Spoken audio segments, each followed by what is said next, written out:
HCFR,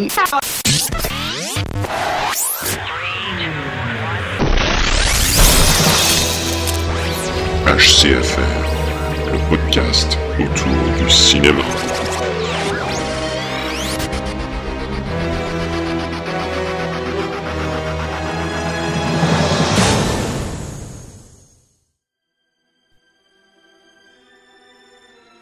Salut les amis, bienvenue dans l'épisode 2 d'HCFR, le podcast cinéma.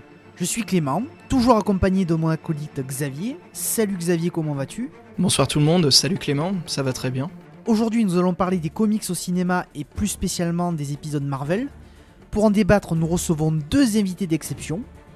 Notre premier invité nous vient tout droit de Mars, spécialiste des comics pour le dailymars.net. Je veux bien entendu parler de Jérôme Tournadre. Salut Jérôme. Salut Clément. Salut Jérôme. J'espère que tu vas bien. Oh bah moi ça va pas mal hein. Notre second invité officie aux commandes du podcast Demoscene.com, association dont l'objet est la préservation du patrimoine vidéoludique et numérique.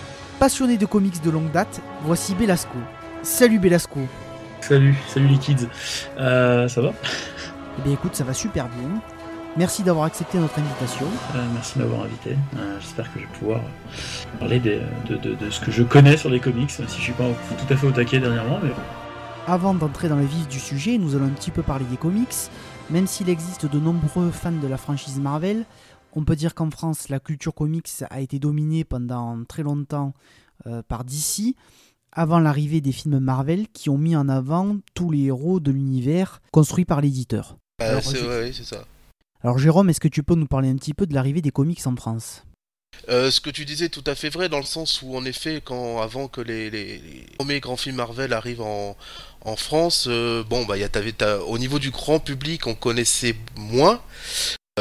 T'avais toujours des lecteurs réguliers via les parutions. En France, les super-héros Marvel sont arrivés avec les éditions Lug dans les années 60, donc ça a été des premiers magazines comme Marvel Fantasme, mais le magazine emblématique, c'est Strange. C'est Strange qui a duré jusqu'en 96, si je dis pas de bêtises.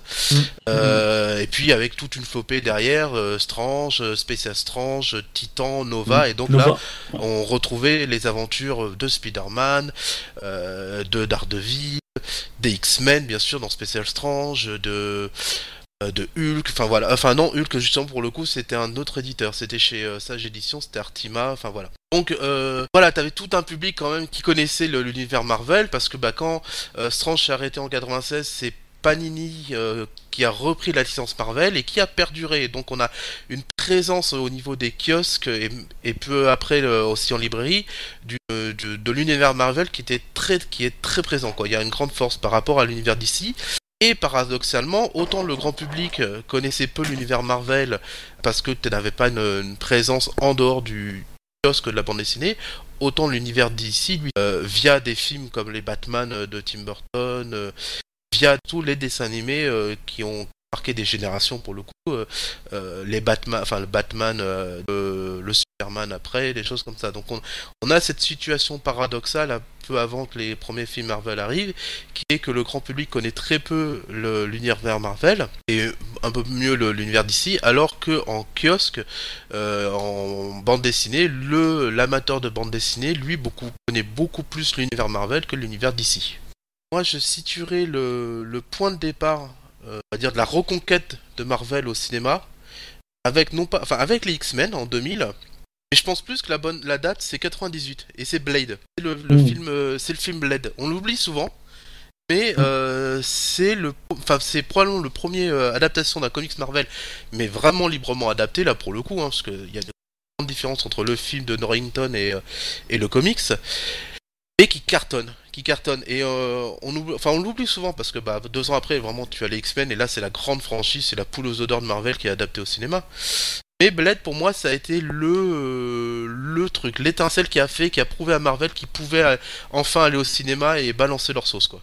C'est vrai Blade était peu connu du grand public en fait, comme un héros Marvel.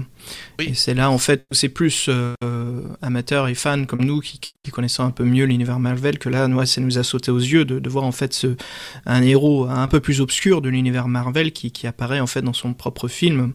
Okay. Mais c'est vrai que le grand boom où là, grand public, amateur et aussi fanat de comics, c'est X-Men en 2000 qui a vraiment créé ce sort de boom en fait, de la reconquête, comme tu précisais bien, de l'adaptation du comics. Alors, d'ailleurs, il faut préciser qu'à l'époque, Marvel n'ayant pas de studio, ils vendent leur franchise à des studios donc, comme Fox pour X-Men et Sony pour Spider-Man. Et c'est vrai que peut-être qu'aujourd'hui, ils regrettent un petit peu. On aura l'occasion de revenir sur ça. On en reviendra, ouais. Ce qui a été intéressant, c'est que la démarche des studios qui ont donc récupéré ces franchises ont confié des films à des réalisateurs quand même relativement chevronnés, avec de vraies personnalités et une vraie patte artistique qu'on peut dire relativement marquée, ce qui a quand même offert une certaine crédibilité au film du genre.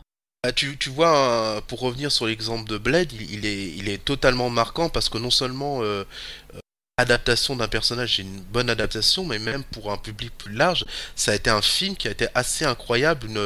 On le compare, il arrive un peu avant Matrix et il utilise déjà des choses qui ont été popularisées par Matrix. Les fameux codes gothiques.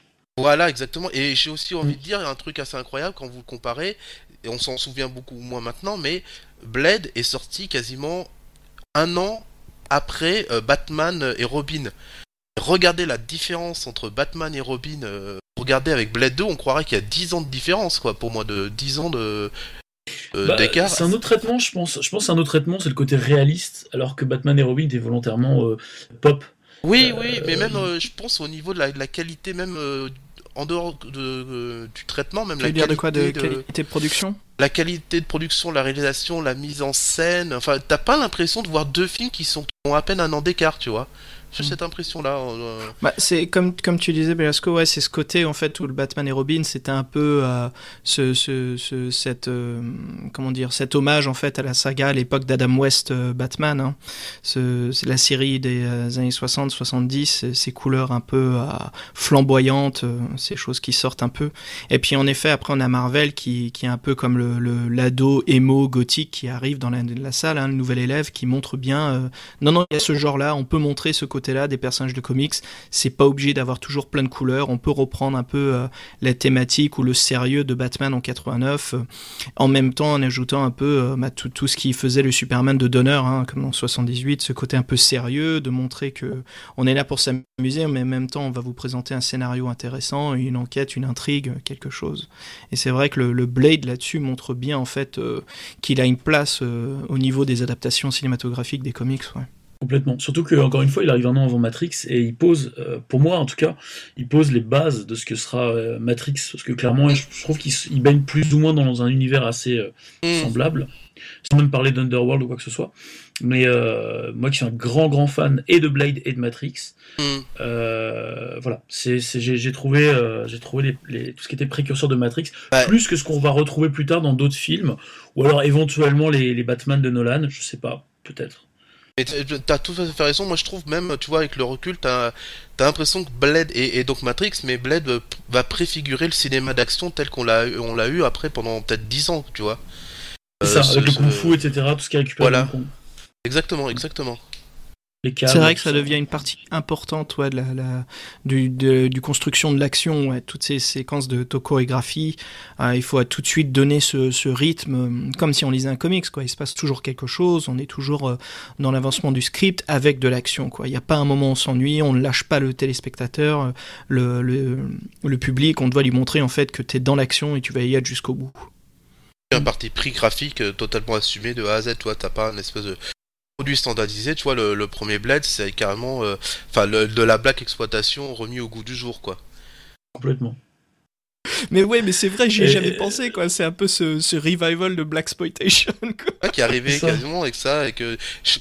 Enfin, Jackie Brown, ça devait être un peu contemporain. Non, c'est ça. Jackie Brown, c'est ça. Ah oui, donc la fin des années 97 ou 98, 98, ouais.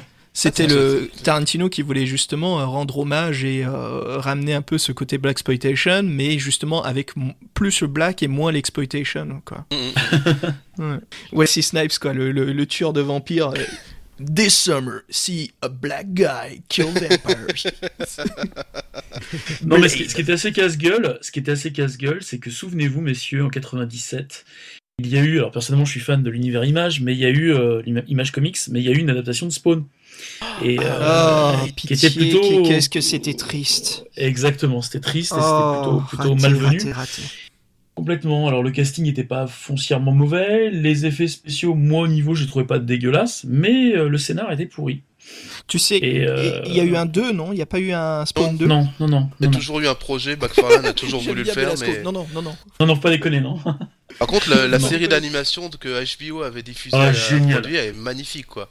Génial. Oui, c'est un autre type de série d'animation, mais c'est Sam Keith. C'est Sam Keith qui était aux commandes de l'illustration. Et avant tout, Sam Keith avait défoncé MTV avec une magnifique adaptation de son personnage de comics qui est The Max. The Max, exactement. Et ben The Max, c'était vraiment, pour le coup, c'était vraiment un autre type d'animation. Et c'est vrai, c'est ce qu'on trouve dans Spawn d'HBO. C'est ça. The Max, c'est la fond la caisse, l'ambiance, le pop culture et un peu l'état d'esprit des années 90.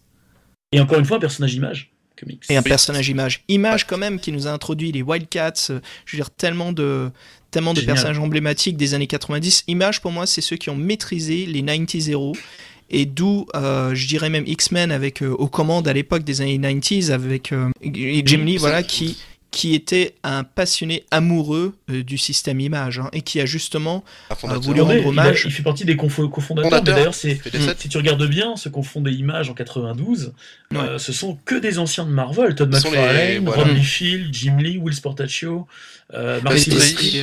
Et ils ont réussi à revivre les X-Men. Ça, c'est sûr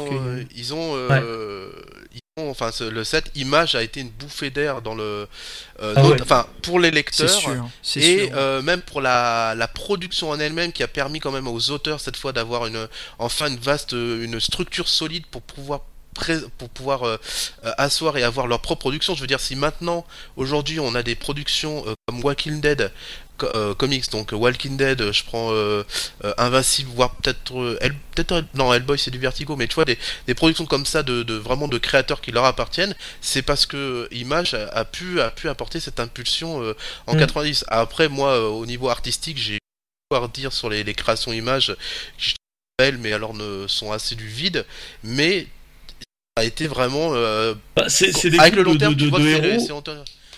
Ils ont reproduit des reproduit héros ils sont reproduits tout ce qui était chez Marvel, avec Youngblood, avec Wildcats, Cyberforce. C'est-à-dire que c'est des mecs, c'est des excellents dessinateurs, et encore Liefeld, je le qualifierais pas d'excellent dessinateur. Ah, moi je suis fan de Liefeld. Ah ouais, je peux pas moi vraiment.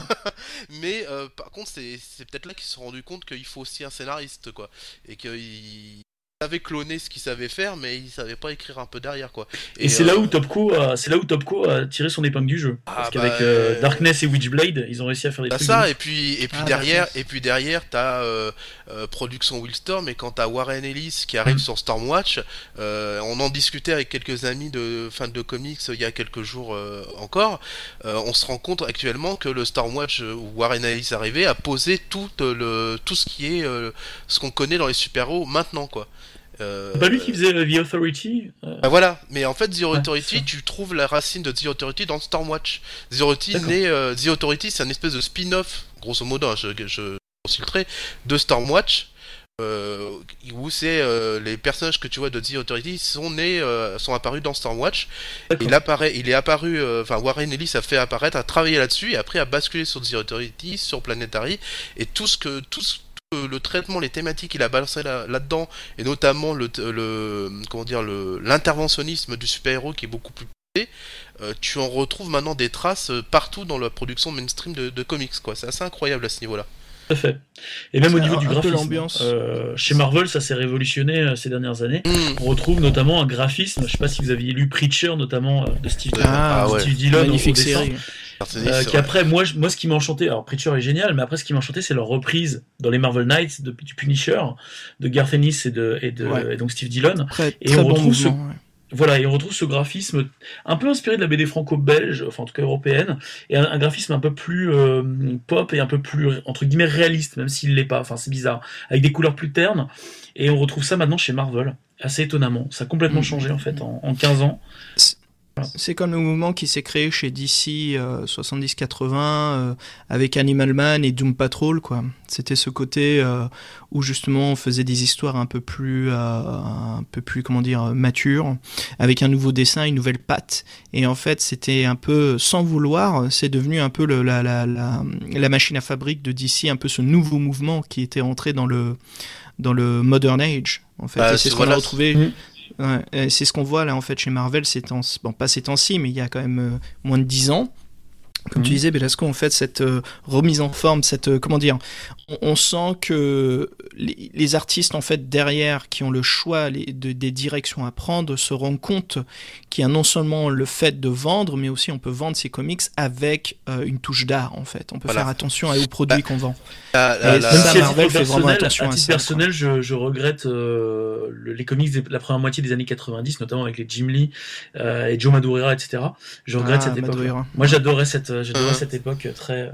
Le lancement malin et intéressant et excellent des Ultimate, toutes les sagas Ultimate, quoi. Le côté où notre Spider-Man, putain, il est trop vieux, quoi. On s'en fout de lui. On va le réutiliser, on va le faire renaître en Ultimate Spider-Man. Voilà. Mais voilà ce qu'on va faire. Je pense, c'est ce que vous me faites penser en fait, et pour revenir sur notre sujet, que tout ce qu'on est en train de dire là, ça a une date et t'as un personnage, je pense, qui est un peu central là-dessus, c'est que tu prends alors si je dis pas de bêtises, c'est 2002 et l'arrivée de Joe Quesada à la direction de Marvel. Les deux voilà. Palmiotti et Quesada. Où t'as Marvel qui revient, qui a failli quand même couler, quoi, mais totalement, quoi. Ils ont failli. D'ailleurs, je crois qu'ils ont dû déposer du bilan pour pouvoir relancer derrière. Quesada arrive en 2002 et là il relance tout. Donc, déjà il remet en avant les artistes. Il fait venir Grant Morrison sur les X-Men. Grant Morrison, tiens, j'allais en parler. Ouais. Voilà, il fait venir Grant Morrison. Il le fait revenir, et c'est là qu'il lance d'ailleurs les Marvel Knights au passage. Voilà, il lance les Marvel Knights, donc le Punisher que parlait, le Daredevil de Bendis et Méliès. Il lance la gamme Ultimate, donc totalement cette idée de faire venir un lectorat qui a peur de la continuité en représentant des versions modernes des super-héros. Et tout ça se mélange et tu le vois dans les X-Men le film d'ailleurs, où qui se nourrit vachement, enfin le X-Men de Morrison prend des idées du film en lui-même, notamment l'idée de on va enlever les costumes, on va plus faire des uniformes, des choses comme ça. Et tu sens vachement que tout le travail avec les Ultimates vont nourrir la création artistique des Marvel Studios, quoi. La patte artistique que tu retrouves dans les films Marvel Studios.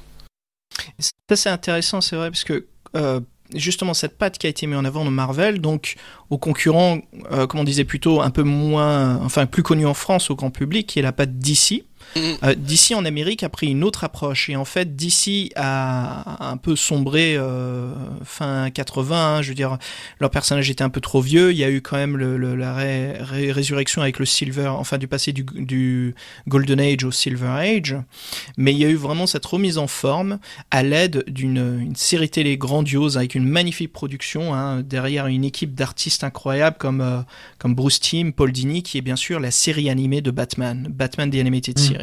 Avec un casting vocal, on va vraiment bon, je dirais peut-être pas de l'Oscar, mais vraiment dans des acteurs qui ont un talent impressionnant, comme on a Mark Hamill bien sûr qui joue dedans, on a Kevin Conroy qui est magnifique. Kevin Conroy, ouais, bien sûr. Et on a aussi, j'oublie son nom, mais pour revenir sur ce truc-là, c'est la création aussi de nouveaux personnages, comment retravailler un personnage de DC Comics qui est Batman, qui est un peu leur cheval de course, et de traitement de créer ces nouveaux antagonistes comme Harley Quinn, et de lui donner ce caractère qu'avait fait naître Frank Miller, ce côté un peu Dark Knight, tout ce qu'on voit dans les comics comme The Long Halloween, tout ça, de redonner ce côté gothique, de refaire vivre ce personnage dans un univers beaucoup plus intéressant d'où il en venait. Et ce qui a justement inspiré et a permis de créer ce que l'on voit maintenant, qui devient une sorte de standard qu'a pris Christopher Nolan, qui s'est beaucoup inspiré de Long Halloween et Dark Knight Returns, de créer un peu cet univers réaliste. Après, bon, il y a la part de Nolan de pas ajouter de super pouvoirs et de donner en fait une version un peu plus réaliste à tout le monde. Mais bon, Bruce Timm et Paul Dini l'avaient fait, surtout Paul Dini à l'écriture, avaient travaillé ses antagonistes. Par exemple, Mr. Freeze et tous ces personnages-là avaient une raison. Il y a eu en fait, c'est sur une échelle point de vue du dessin animé, hein, donc on est loin en fait du grand écran. Mais on a quand même un traitement ici où on cherche à atteindre un public en traitant nos personnages. Et comment on fait ? Déjà, on va donner un côté artistique du jamais vu.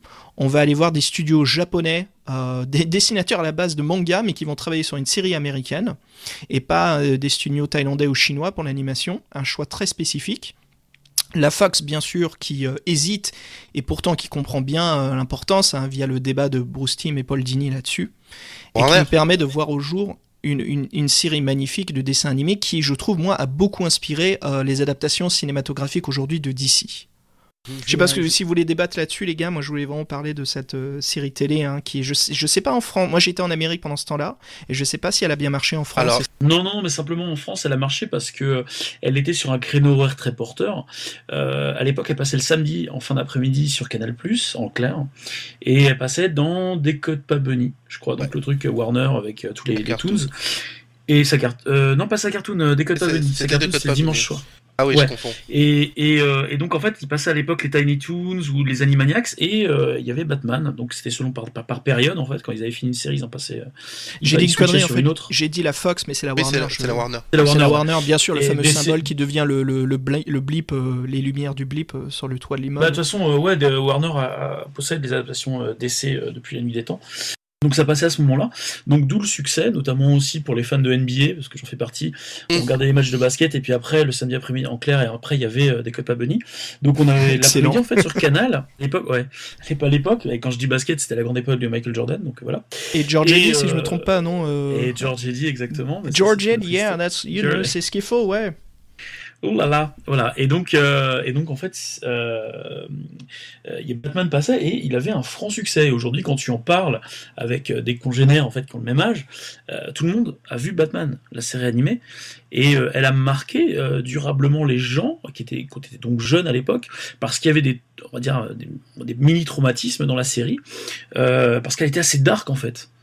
Et au final, c'était tout son but justement, c'est d'aller dans ce côté beaucoup plus noir et obscur, beaucoup plus mature, et de trouver en fait de cibler non le public jeune, mais même le public adulte. Et ça a été une réussite là-dessus. Hein. C'est ça, réussite totale. Ouais. Et on n'a pas vu d'autres séries animées comme ça sur les comics, même si à l'époque il y avait pas mal de séries Marvel, Spider-Man, les X-Men, etc. Même les Wildcats qui sont plutôt images. Il y avait des séries qui étaient très sympas, mais qui n'arrivaient pas à la cheville de Batman. Ah non, très loin de la cheville.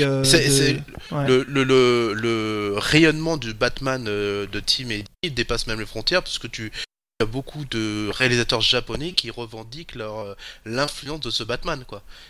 C'est incroyable de voir une série américaine influencer des séries japonaises.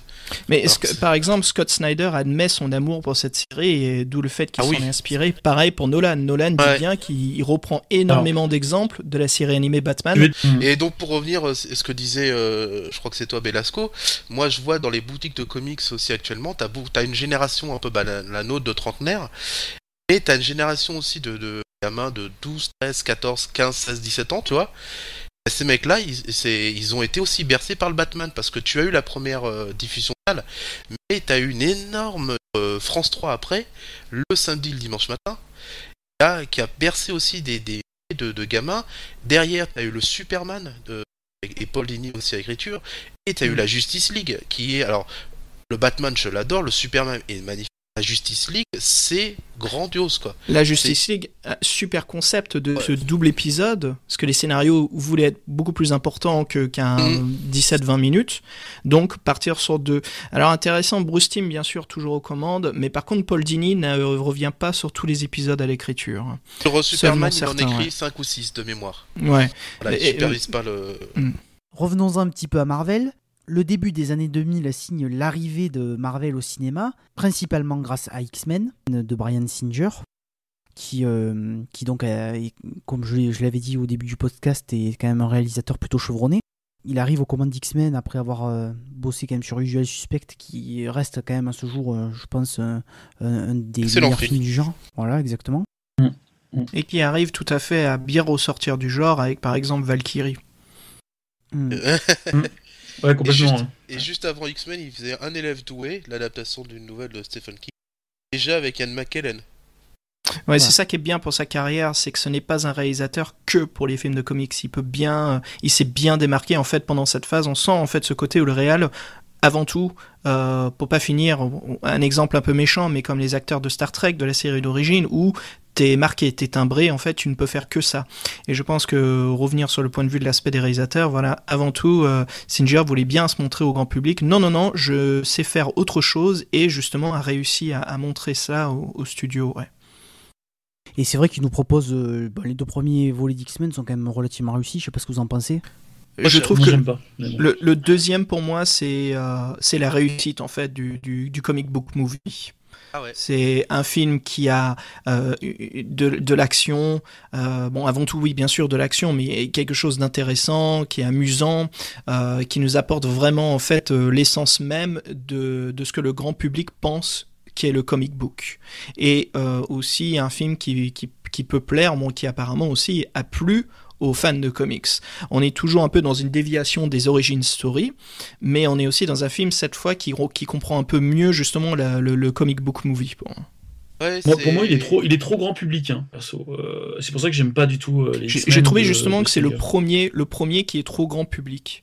Le premier justement, ça se comprend, c'est le premier bien sûr en 2000, on ramène ce truc sans savoir qu'on essaye de refaire vivre le genre, mais on veut faire une adaptation de X-Men parce que ça peut être un produit intéressant pour le cinéma. Il y a aussi la technique des effets spéciaux qui est évoluée à un point maintenant où on peut assurer un film comme ça, un casting quand même très dynamique, très intéressant, et malgré tout de prendre justement un scénario, de prendre justement quelques bouts de Days of Future Past qui va sortir bientôt, mais de prendre des éléments de cette série qui marchent, les éléments forts d'X-Men, donc bien sûr Magneto, un peu l'histoire des Sentinelles, bien sûr Wolverine, bien sûr l'idée intelligente de comprendre que Wolverine ne marche que dans un groupe. Si on fait un film solo sur lui, ça va se casser un peu la gueule. Là, on a eu la preuve 2 fois de suite, même si le deuxième opus de Wolverine est un peu plus intéressant. Pour moi, il tient toujours pas la rue tout seul. Encore une fois, c'est une question je pense de PG 13 ou je sais pas quoi. Ça joue beaucoup, tout à fait. Ouais, ça joue beaucoup parce que c'est comme le Punisher. C'est des mecs c'est des héros qui sont super cool. À partir du moment où tu leur enlèves toute barrière. Alors, il y a eu un Punisher avec Dolph Lundgren, qui était encore en 4...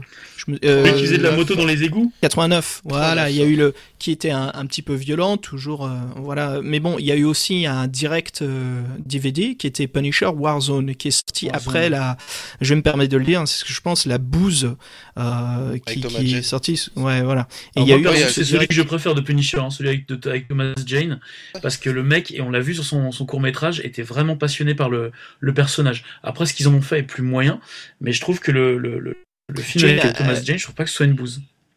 Moi, je trouve vraiment très très très mauvais. En fait, je vois un Punisher pour moi qui est gentil, qui manque tout cet aspect en fait de qui il est, qu'il est là, il n'hésite pas à tuer parce que c'est la seule façon d'exterminer. En fait, c'est vraiment l'anti-héros Marvel qui est sans arrêt démontré dans les comics. Pour nous qui lisons, c'est très bien que. Je pense avec celui avec Thomas Jane, il est vraiment basé sur le Punisher Marvel Knights. On le voit, il est dans un immeuble crado avec des clodos, avec des drogués, etc. Et il les protège, un peu à la Spawn avec ses clodos. Il les protège et il a un côté bienveillant et surtout repenti. Et je pense que c'est ça qu'ils ont pris comme base. Ouais, les Marvel Knights, parce que si on voit en fait juste les autres Marvel en fait sur Punisher, moi je vois un petit peu ce qu'on voit en fait dans Warzone, le direct en DVD. On a un Punisher qui hésite pas à tuer. Et puis là aussi, on montre bien qu'il a des antagonistes. Comme je me souviens plus en français, c'est quoi Puzzle Face, je vois de qui tu parles, mais je me rappelle plus la traduction française de ce personnage. Ouais, parce qu'en fait c'est ça qui est intéressant dans ce direct en DVD. Ouais, pour moi, c'était un peu plus la formule en fait des autres films Marvel où on a un antagoniste de l'univers Punisher qui en a bien sûr beaucoup moins que l'univers X-Men ou Spider-Man. Surtout des antagonistes en fait qui ont pas ce côté super pouvoir, mais qui ont quelque chose de différent, qui les démarque, qui sort un petit peu. On peut pas juste prendre le dealer de cam ou le pimp qui maltraite ses filles. Tu vois ce que je veux dire, ce qui est souvent le cas du Punisher. Là, il fallait prendre quelqu'un, et donc on prend un personnage de la BD, Puzzleface, ou excusez-moi si c'est pas le nom correct du personnage, mais voilà, et en fait de s'éclater à la violence. Ce film est uber violent, n'hésite pas à être grotesque et gore, et là j'ai retrouvé un peu plus l'ambiance du Punisher que je me souvenais avoir lu dans les comics à l'époque où il était au Vietnam avec le colonel Fury, quoi. Tout ce côté un peu gore et survival, et on fait du lourd, mais en même temps on va pas trop dans le sérieux, quoi. Et juste, c'est Jigsaw. Jigsaw, voilà. Ouais, Jigsaw. Mais au passage, moi personnellement, le Punisher que j'ai vu le plus Punisher, je sais pas comment on peut dire, le plus fidèle à l'original, c'est encore une fois celui du court-métrage avec Thomas Jane, celui à la laverie automatique. Exactement. Ouais, en plus, c'est un excellent acteur. Il a une voix en VO, sa voix est imposante et excellente pour le Punisher. Ça, c'est sûr que c'était une réussite là-dessus, quoi. Très bon choix de casting. Après, moi, c'est plus des problèmes que j'ai avec le scénario, quoi.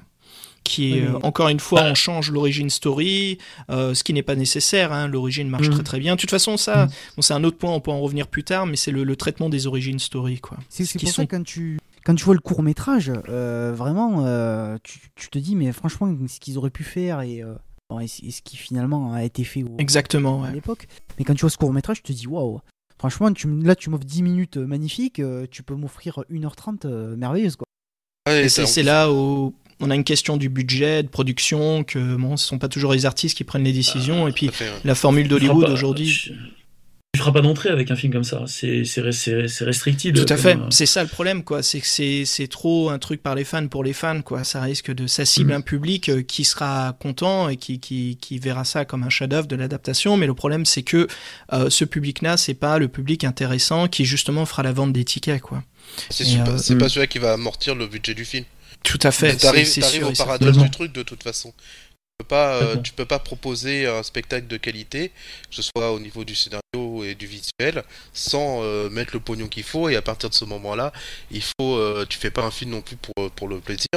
Donc tu dois avoir le public qui paye derrière, et forcément arrive un moment où tes propres envies se percutent au problème du public.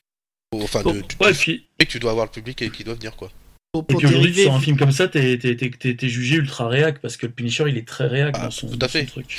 Mais en même temps, c'est là où tu dis aussi, ça vient vraiment de l'époque, parce que on a un mec comme le Punisher, on peut pas faire le film maintenant, ça passerait pas. Bon, on a quand même, dans les années 70, t'as quand même Seagal qui te fait Dirty Harry avec Eastwood, quoi. Et qui a un carton.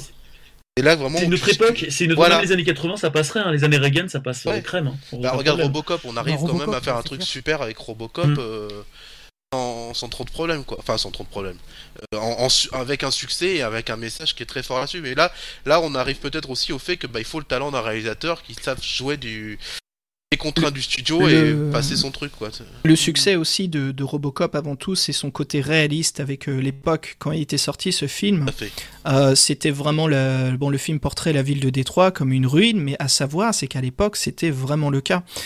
C'est cette génération des années 80 américaine, c'est que New York c'était un dump de malfrats et la ville de Détroit commençait déjà à se casser la figure économiquement. Aujourd'hui c'est très flippant, mais Détroit c'est une ruine en Amérique, au point à savoir c'est que la ville, le maire vend les briques et le ciment des bâtiments pour essayer de remplir les caisses. Oui, elle a été jugée en faillite, je crois. La ville oui, bien sûr, elle fait partie de la faillite. Et bientôt, il y a Portland, au Maine, qui va subir le même cas. Mais enfin bon, le truc justement, c'est que Robocop prend cet aspect réaliste, ajoute ce côté un petit peu BD, cyberpunk, rétro-futur, un peu mélangé, un peu ce pot pourri pour créer cet univers spécifique, d'où à savoir que quand c'est sorti, c'est pour ça que ça a tellement marché.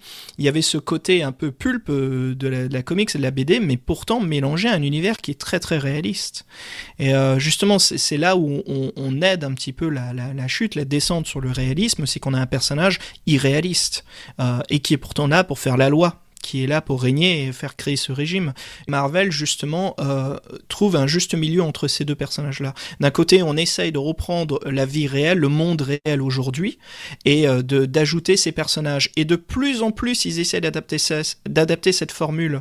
Et on la voit, bon, je dirais pas réussi, après les goûts et les couleurs, hein, chacun a son propre opinion, mais on voit cette utilisation dans l'avant-dernier X-Men, enfin le dernier X-Men, First Class, où c'est la crise des missiles de Cuba, exactement. On a cet univers réaliste, enfin l'histoire du passé, hein, de la culture américaine cubaine, politique, et on ajoute les super-héros. Et c'est quelque chose que je vois maintenant qui se fait de plus en plus dans les comic book movies. Maintenant, on arrive à une étape où il faut ajouter des choses réelles de notre univers pour trouver encore plus son public. Comment attacher un peu plus le spectateur.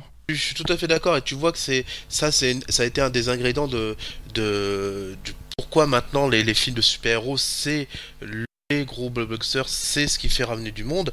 C'est parce que maintenant on essaye d'aller vers du réalisme. Je veux dire, c'est pourquoi les Batman de Nolan cartonnent à un point. C'est aussi parce qu'on a envie on se dit ce mec pourrait exister dans la réalité. Aussi le choix de Nolan de prendre une ville qui existe, c'est tourné à Chicago. Oui, voilà.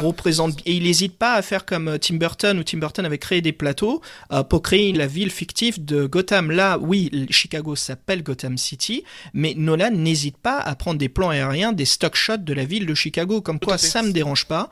Alors pour les citoyens qui vivent à Chicago, c'est là où on se dit, ok, je sais que je regarde une fiction, mais c'est très réaliste. Et c'est pour ça que je faisais le lien justement avec Robocop, c'est ce côté où on reprend une formule, quelque chose, une recette. C'est la petite épice dans la soupe qui justement va plaire et créer un peu ce goût et cette formule à la fin qui va intéresser encore plus le spectateur. Et là on le voit un peu plus dans on va dire la phase 2 de Marvel, surtout la phase 1 avec le premier Iron Man, de prendre des éléments réalistes de notre univers, de notre époque actuelle. Ouais. C'est ça. Et d'où les personnages, et je tenais de personnages flics, comme tu disais tout à l'heure sur Judge Dredd et Robocop, je tiens à dire qu'en France, on a aussi notre super-héros flic, c'est Pinot Simple Flic. Lui aussi aime le Kidam. Enfin, voilà. Désolé. En 2008, Iron Man signe l'arrivée de Marvel Studios au cinéma. Avant ça, bon, il y a quand même eu, on va passer rapidement, mais on peut citer quand même les 3 Spider-Man de Sam Raimi qui sont quand même intéressants. Ils sont géniaux. Pour moi, c'est des chefs-d'œuvre. Donc, ouais. Surtout le 1 et le 2. Je sais pas si vous êtes sérieux ou si vous êtes sarcastique. Non, j'adore Sam Raimi.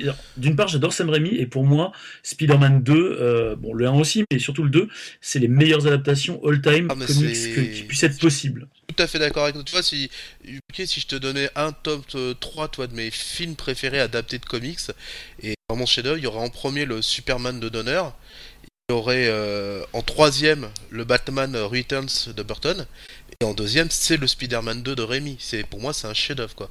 Et les 3 sont grandioses, mais le 2 c'est le parrain des films de super-héros quoi. Il n'y a pas tordu du cul pour moi quoi.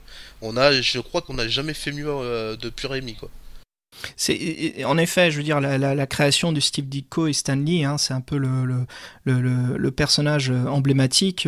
Pendant un moment, ça a aussi été l'icône pour représenter Marvel Comics. C'était la fameuse tête de Spider-Man, ouais, tout à fait. La fameuse tête de Spider-Man. Spider-Man, c'est l'équivalent de Superman chez DC pour Marvel. Exactement. Ce l'était à une époque, je trouve. Maintenant, un peu moins, hein, parce qu'il y a beaucoup plus de héros. Et puis, l'aide, justement, des films, il y a une autre icône. Maintenant, il y a plusieurs icônes qui sont en train de se créer. Mais c'est sûr que dans les fin années 80 et début 90, Spider-Man, c'était vraiment le héros qui représentait Marvel. Et pourquoi ? Pour la simple raison, déjà, que c'était un jeune, adolescents, ados-adultes, donc qui touchait le public des lecteurs, qui arrivait à mieux communiquer avec eux, et surtout Spider-Man, c'était un peu c'était l'ado qui a son petit appart, qui vit dans la pauvreté, qui n'a pas trop les moyens, qui se fait exploiter au boulot, qui a un patron horrible, et qui justement a, comme disait son oncle, oncle Ben, justement, qui a cette importance très importante. Et, Oncle Ben. Oncle Ben. C'est vrai, c'est vrai, c'est marrant, c'est toujours le nom. Oui. Mais c'est drôle, mais je pense qu'au-delà de ça, pour ajouter à ce que tu dis, c'est tout à fait juste, c'est qu'en plus, c'est un personnage que je trouve, il est super sarcastique, donc il a toujours des bonnes vannes. Alors ça, justement, tu vois, je trouve que ça, c'est le Ultimate Spider-Man, parce que le Spider-Man de base a bon, s'amuse un tout petit peu, mais quand il a été, quand ils l'ont fait renaître dans Ultimate Spider-Man, on a quand même un Spider-Man un peu plus jeune, mais justement qui fait beaucoup plus de vannes, qui s'amuse beaucoup plus avec ses ennemis, qui est bien plus immature. Si tu regardes bien la version animée des années 90, bon, après tu me diras c'est une autre version que le comics, mais il est déjà très vanneur dedans. Oui, justement, dans cette adaptation-là, ils sont amusés à un peu. On sent en fait ce côté avant les Ultimates où on veut s'amuser. En fait, le problème qu'on a avec Spider-Man, c'est que c'est un héros des années 70, enfin même 60 des années 60. Hein. Avant, ouais. Sa première sortie, Amazing Fantasy, en numéro 15 en 62. Numéro 15 en 62, ouais. Et donc c'est un héros en fait qui est d'une autre génération. Et je trouve que cette série animée, si je me trompe pas, c'est la Fox. A retravaillé un peu le Spider-Man pour le faire plus jeune, un peu pour la génération des années fin 80, début 90. Et maintenant, aujourd'hui, on a ce Spider-Man, Ultimate Spider-Man. Bon, je dis pas exactement aujourd'hui, hein, parce que Ultimate Spider-Man est mort. Mais, il est mort, il a été remplacé, ouais, surtout. Voilà, mais celui qui est juste avant, donc l'Ultimate Spider-Man, dessiné par Mark Bagley. Qui déjà dessinait Amazing Spider-Man à l'époque. Tout à fait, ouais. Mais pour rebondir là-dessus, le Ultimate Spider-Man, je suis tout à fait d'accord, hein, est très très sarcastique, mais ça vient du talent de Brian Bendis, donc le mec qui a écrit Ultimate Spider-Man et qui le crie encore d'ailleurs. Et c'est ce que je vois dans les nouvelles adaptations là, de Superman qu'on est en train de voir avec Garfield. En fait, les versions de Sam Raimi, pour moi, c'est les versions de Amazing Spider-Man. C'est ce Spider-Man-là qu'on voit à l'écran. Et le nouveau et puis bientôt le prochain qui sort avec Electro, là ça va être tout ça, c'est Ultimate Spider-Man. Tout à fait. Sam Raimi, quand tu le vois les Spider-Man, tu sais que c'est un mec qui est fan du Spider-Man de Ditko jusqu'à mi-70, je dirais jusqu'à 78. Tu vois que c'est le bestiaire qu'il a mis, les situations, la couleur, le visuel, c'est parce qu'il est il a lu ce Spider-Man-là. Même le design de Peter Parker, qui est un jeune intello, alors que dans les années 90, c'est devenu un beau gosse, un peu musclé, etc., avec une maquille avec une Mary Jane qui est une bombasse, etc. Et dans les années 90, moi j'aimais bien cette côté-là Todd McFarlaneien, entre guillemets, de Spider-Man. Il a beaucoup évolué, mais c'est vrai qu'on retrouve ça, et pour autant c'est quand même plaisant. Et puis je voudrais juste rajouter à ce que tu disais tout à l'heure, Spider-Man plaît parce que il est aux couleurs du monde, de l'Amérique, il est rouge et bleu. C'est vrai, j'avais jamais fait attention à ça. Mais... Après, il y a tellement de versions de Spider-Man, c'est ça qui est intéressant, c'est ce côté hors grand public, où on a la version symbiote, on a aussi la version qui a été créée spécifiquement, le New York, c'est quoi, Spider-Man 2077, bon celui-ci il est un peu spécifique. 2099, ouais. Qui est spécial parce que si je me trompe pas, ce n'était pas avant tout un comics. Il me semble que ce Spider-Man a été créé en jouet. Non, alors peut-être qu'on parle pas du même Spider-Man. 2099. Et tu avais une collection, en fait, tu as eu une collection de comics, une ligne de comics, mais tu vois, bien avant Ultimate, et qui partait du principe de faire évoluer des nouveaux super-héros repris de ceux qu'on connaissait dans le futur, donc en 2099, et ça t'a donné le Spider-Man 2099. Voilà. Et je sais que celui-là, ils ont bien aimé, ils sont restés très scotchés dessus. Et d'ailleurs, il réapparaît actuellement dans les comics aux États-Unis. Ouais, et il est au passage dans l'Ultimate, on disait c'est cool. On a fait Spider-Man un portoricain, et en fait le 2099 était déjà un portoricain, c'était Miguel O'Hara. Portoricain irlandais. Et c'est ça qui est intéressant, ouais, justement, c'est un peu cette évolution. Mais pour moi, Spider-Man aussi, c'est non seulement, comme on disait un peu plus tôt, la marque de Marvel pendant un moment, mais c'est là où je trouve Marvel prend des risques. Parce que, un autre risque intéressant, mais qui est un facteur important de notre époque aussi, c'est donc la société qui accepte de plus en plus les couples gays et lesbiennes. Faut pas oublier que c'est bien sûr sur une des couvertures de Ultimate Spider-Man où il y a un couple gay qui s'embrasse dans l'arrière-plan. Et c'est un petit détail, mais pour moi je trouve ça très important parce qu'encore une fois, plus loin depuis, hein. Ouais, bien sûr, mais je me souviens cette époque-là où ils avaient sorti cette couverture, Marvel avait envie justement, comme ils font d'habitude, d'évoluer le comic books, d'ajouter et d'intégrer des couples gays dans la société, de montrer en fait leur côté où tout le monde est accepté, aimé, tout le monde est au même niveau. Et moi je trouve ça que c'est vraiment quelque chose de fabuleux de la part de Marvel, c'est de justement de ne pas comment dire, de faire de ne pas stigmatiser, de faire l'aparté vraiment que tout le monde est au même niveau. Et ça, on le sent de toute façon, c'est dans leur histoire, parce que quand on regarde les films X-Men, mais surtout les comics, avant tout, qu'est-ce qu'on voit? On voit très bien que les comics, c'est un peu la représentation de l'Holocauste. C'est avant tout un groupe de gens qui sont différents, qui sont une minorité, et on a quand même un autre régime beaucoup plus puissant qui veut les enfermer, et ça bien sûr bien repris, et on va le voir dans Days of Future Past où on a ces camps de concentration. Et ça on retrouve avec l'histoire de Magneto. Oui, exactement. Et on retrouve ça concrètement avec Magneto et son exactement personnel. Et si on remarque bien, des petits clins d'œil que font les graphistes, très intéressant, c'est que le symbole des X-Men, le X dans son cercle, pas pour une raison de vouloir s'approcher, mais peut être facilement transformé en croix gammée. Pas pour montrer que ce sont des nazis, mais tout le contraire, pour montrer en fait leur origine d'influence du côté justement de toute l'histoire de la Deuxième Guerre mondiale avec l'Holocauste. Et ça, c'est une très belle marque en fait, quelque chose de très intéressant où on retrouve encore une fois quelque chose de très proche de la réalité. Et là encore, c'est aussi, tu parles de Marvel, mais je pense qu'il faut quand même appuyer un truc assez important, ce qu'on va retrouver qui pour moi est la limitation des films, c'est ce que tu parles au niveau de la métaphore de l'Holocauste, et je pourrais même aller plus loin aussi, c'est le rejet c'est le rejet qu'on peut établir pour n'importe quelle minorité et tout ça, mais c'est aussi quelque chose qui est venu que petit à petit. Les X-Men, X-Men, faut pas oublier, ça a été avant d'être le blockbuster de Marvel dans les années 80, c'est un échec. C'est 75 numéros, les premiers dans les années 60, et la série s'arrête parce que ça ne fonctionne pas du tout. Et si les X-Men deviennent un blockbuster, c'est parce que fin 70, lors de la reprise où on décide de faire une équipe hétéroclite de diverses nationalités avec un Canadien pour Wolverine, une déesse noire, donc déjà quelques communautés noires, donc via le personnage de Tornade, et un Asiatique, un Indien... un Allemand. Un Allemand, exactement.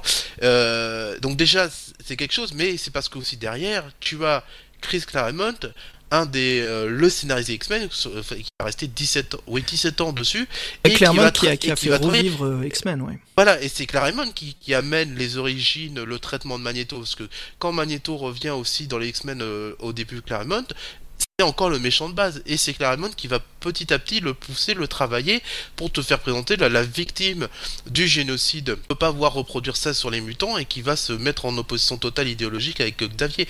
Et c'est et là où je veux rebondir, c'est que tu parles de Marvel, mais je pense qu'aussi Marvel laisse la possibilité aux auteurs de vraiment s'exprimer à ce moment-là, quoi. Et c'est ça qui est très fort. Et je pense par exemple, pour parler d'un autre film Marvel abordé, c'est Hulk. Hulk, ça a été dans les pages de Hulk où pour la première fois on a vraiment parlé du sida, des séropositifs, lors d'un épisode qui me revient en tête, qui est magnifique, écrit par Peter David. C'est ça que je trouve de Marvel, quoi. C'est son côté justement où il n'hésite pas à amener des nouveaux sujets, des choses tabous dans l'univers du comics, et de prendre ces risques-là. Exactement. On parle de Marvel, mais je pense tu as le cas aussi inverse chez DC, où c'est dès que tu as des auteurs qui peuvent le faire et on lâche la bride, et là on retrouve des choses vraiment critiques qui vont dépasser le cadre même de la simple aventure de comics entre gentil et méchant. Et au-delà de ça, chez Marvel, j'ai envie de dire, il y a aussi un fort désir de s'ancrer dans la réalité. Oui. Et j'en veux pour preuve qu'on a vu Barack Obama dans un volume de Spider-Man, dans un numéro de Spider-Man où t'as Spidey qui discute avec lui, je sais plus, ou qui prend photo. Mais voilà, donc c'est vraiment ancré dans la réalité de plus en plus, et donc ils vivent avec leur temps. Et comme on disait tout à l'heure, encore plus depuis que Palmiotti et Quesada sont arrivés à la direction de la boîte. Alors je sais pas s'ils y sont encore, mais voilà. Quesada, il a dû avoir un nouveau poste, mais il est toujours dans la structure.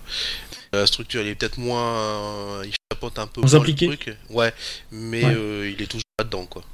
Avant d'aborder ça, je vais rapidement, très rapidement, dire que bon, il y a quand même eu quelques films intéressants. Les 4 Fantastiques, donc les 2 petits épisodes, même le premier est pas mal, le deuxième est quand même clairement un ratage. Je trouve à chier les deux, moi. Moi, je trouve que les deux, pour moi, c'est des épisodes ratés. En fait, je trouve que ça devrait être l'exemple pour les réalisateurs qui veulent faire des adaptations de comics. C'est ce qu'il faut pas faire. Contre-exemple. Non, mais il y a Jessica Alba quand même dedans, alors soyez cool. Tu vois, le seul truc que je sortirais, moi, c'est le choix d'avoir Michael Chiklis pour Ben Grimm et Chris Evans pour Johnny Storm. Pour le coup, ils ont trouvé les deux bons acteurs pour ces deux personnages. La preuve, c'est que Marvel l'a repris pour Captain America. Marvel sait l'utiliser, cet acteur maintenant, et a trouvé sa place parmi les super-héros. Ouais, tout à fait. Et d'ailleurs, au passage, j'en profite pour préciser que j'ai découvert, pas plus tard hier, en préparant ce podcast, qu'il y avait un reboot de Fantastic Four pour 2015. Tout à fait, exactement. Et qui sera réalisé par Josh Trank. Oui, c'est Josh Trank, le réalisateur de Chronicle. Je sais pas si vous l'avez vu, ce petit film qui était sorti cette année. Il paraît qu'il est bien. Et ben il est excellent, enfin vraiment très bon, une très bonne surprise. Non mais c'est juste pour rajouter que dans Fantastic Four apparemment il y aurait le fameux Kit Harington alias Jon Snow de Game of Thrones qui serait dedans. Donc intéressant. Ça c'est un film qui sera intéressant à voir. Pourquoi ? Parce que effectivement mes Chronicles on peut aimer ou on peut pas aimer, mais il n'empêche que la réalisation est quand même intéressante avec le budget qui avait été alloué au film. Et donc moi je fais extrêmement confiance à ce réalisateur et je pense qu'il va m'offrir quelque chose qui sera particulièrement intéressant. Voilà. Je pense exactement, parce que là le réalisateur justement qui avait envie de faire ce comic book movie, ce que je ressens, là on lui donne en fait. On lui dit tiens, tu vas faire ça maintenant, éclate-toi. Et je pense, comme tu dis Clément, là, je pense qu'il va carrément assurer, c'est sûr. Après, je pense que tout va dépendre du fait que est-ce que on va enfin sortir de cette passage obligé de faire une origin story pour des personnages dont on connaît pertinemment les origines. Non, je pense que ça c'est un souci et je voulais qu'on en parle, mais en fait c'est le blocage. C'est le blocage de rester dans l'origin story. Et on a l'exemple parfait, c'est le nouveau Spider-Man. Voilà. C'était obligatoire de faire cette origin story et je pense que nous, les lecteurs de comics, on en a ras le cul, on la connaît par cœur. Oui, une araignée, machin, qui est mort, blablabla, son oncle qui meurt. Mais pour même le grand public la connaît par cœur maintenant. Et oui. On en est à un point où tout le monde en a ras le cul. Tu as des personnages... fondamentalement, tu n'as pas besoin de faire ça. Tu prends Superman, Batman, et je veux dire, regarde Burton, quand il te fait le Batman en 89, il fait pas une origin story. Par contre, il faut différencier. Ça veut pas dire si tu fais pas une origin story, ça veut pas dire que tu vas pas traiter la naissance du personnage, ou l'origine Batman, du c'est mec. Spécifique parce que son origin story, c'est un flashback avant tout. Ce n'est pas une étape de sa vie. Batman, c'est très facile de faire son origin story parce qu'on la montre en flashback. Pendant que les héros Marvel, c'est une étape importante de qui ils sont. Bien sûr, je dis pas le contraire pour Batman, mais Batman, ils ont toujours su la traiter d'une façon très rapide, même que ça soit dans les comics ou au cinéma. Mais tous les autres héros, j'ai l'impression que les prods trouvent que c'est très difficile. Alors c'est vrai qu'il y en a, on est obligé de bien la démontrer, comme Captain America, on peut surtout pas montrer Captain America sans son origin story en flashback. On peut, mais bon, ça abîme un peu la personnalité du héros. Mais il y en a d'autres, comme Spider-Man, on l'a déjà montré, bien sûr. Allons-y tout de suite.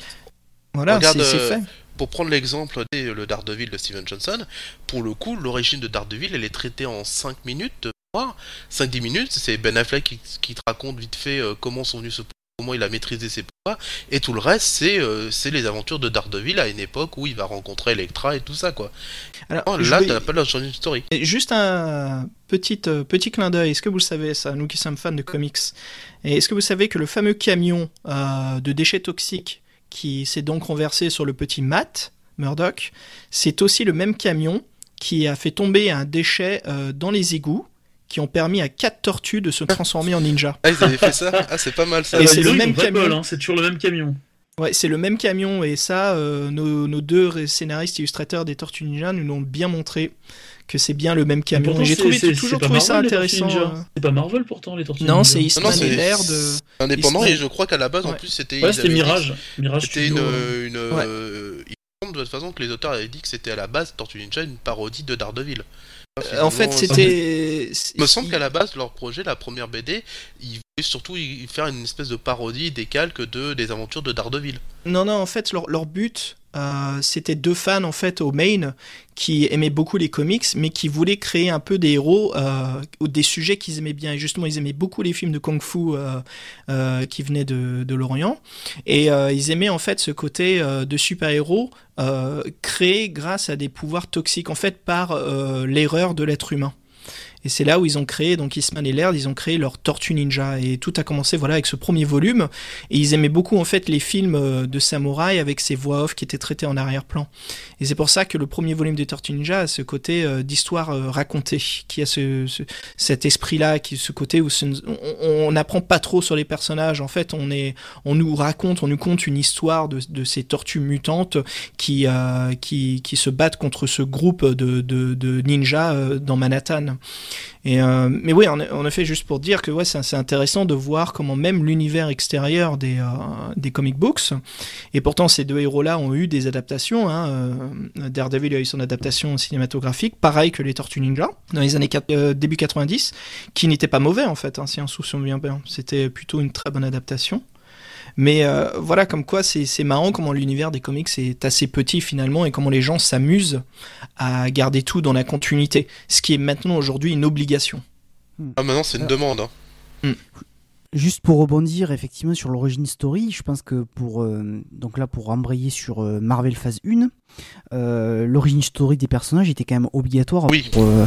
Pour nous, surtout pour les Américains peut-être un peu moins parce qu'ils sont très marqués par les comics Marvel, mais alors pour le public... Mais il faut quand même, il faut travailler l'origine parce qu'avant tout c'est un personnage avec sa propre âme, sa propre traitement.